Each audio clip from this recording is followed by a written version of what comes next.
This is Billy Guyette with Guyette Roofing. I'm in downtown Montgomery, Alabama. We're working on a steep slope apartment complex today. This is one of the panels, and wanted to give a quick tip to any other roofing contractors out there, or do-it-yourself homeowners. Although we are on a 2-story roof, so I wouldn't advise doing it yourself on this roof.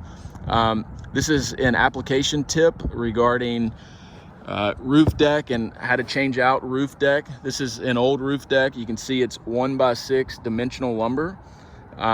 This roof had 3 layers of asphalt shingles on it, so we removed all 3 layers, spent a lot of time cleaning up, pounded down the nails, re-nailed the deck.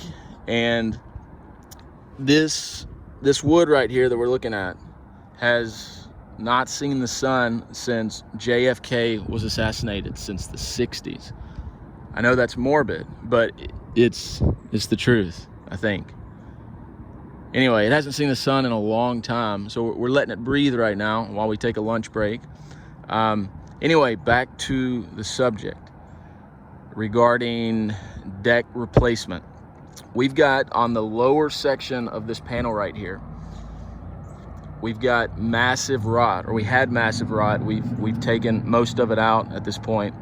And we have 2 options here. We can put back 1x6, which is costly, and that cost is transferred to the building owner. This is a cash flow apartment complex, so the building owner may not want to take that cost on.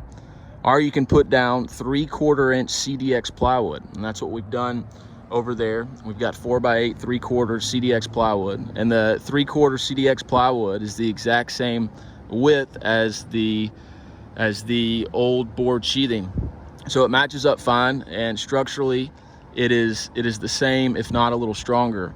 And that's what we normally do on a building like this that has a lot of rot, that covers a large space. Instead of putting 1x6s or 1x8 or whatever the dimensional lumber is, we go back with 4x8 3/4 inch CDX plywood.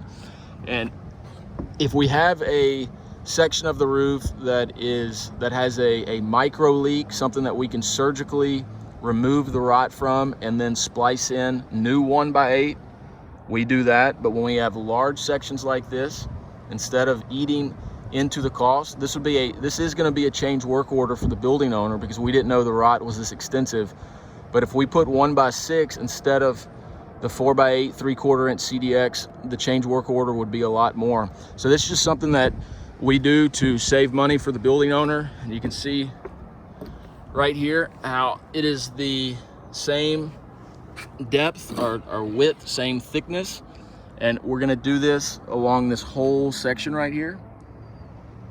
And the reason this side was so bad is because this is where the plumbing penetrations are coming through. So we've got 4 units right here, and we've got 4 4-inch cast iron plumbing penetrations coming through the roof right there. We've already cut holes around those. And then we've got these. The old roof, the pipes were installed incorrectly, and they created massive leaks around the 4-inch pipe collars, and then those leaks spread to just about every inch of this eave right here.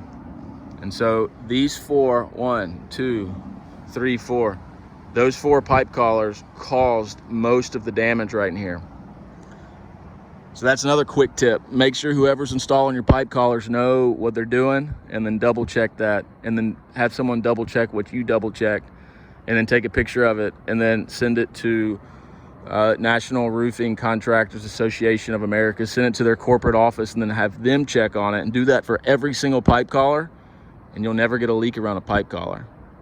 This is Billy Guyette with Guyette Roofing, signing out.